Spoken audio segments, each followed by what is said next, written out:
Jenna had always been afraid of the dark. Even as an adult, the inky blackness of night unsettled her. So when she moved into her new apartment, she made sure to keep a nightlight in every room. The apartment was perfect, spacious, affordable, and located in a quiet neighborhood. But something felt off from the very first night. As she lay in bed, the silence was deafening, broken only by the occasional creak of the floorboards or the distant hum of the city. Then, just as she began to drift to sleep, she heard it, a soft whisper. At first, Jenna thought it was her imagination. She sat up, listening intently. The whisper came again, so faint it was barely audible. It was as if someone was standing at the far corner of her room, speaking in a low, urgent tone. She couldn't make out the words, but the voice sent a chill through her. She got up, turned on the lights, and searched the apartment. There was no one there. The next few nights, the whispering continued, always just on the edge of hearing, too faint to understand.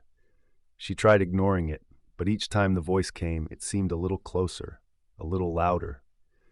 By the fifth night, Jenna was terrified to go to sleep. She stayed up with all the lights on, trying to convince herself that it was just stress or exhaustion. But as the clock ticked past midnight, the whispers started again. This time, they weren't coming from the corner of her room. They were right next to her. Heart pounding, Jenna froze, too afraid to move.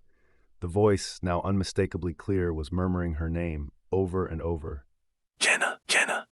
It was a cold, raspy voice, filled with malice. With a surge of adrenaline, she leapt out of bed. Grabbing her phone, she turned on every light in the apartment, her breath coming in shallow gasps.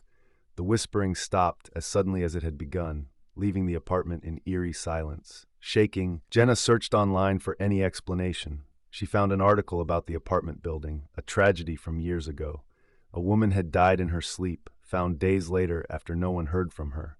Jenna's blood ran cold. That night, she didn't sleep at all, waiting for the dawn. But as she sat, watching the first rays of sunlight break through the window, she heard it again, the whisper. Right behind her ear,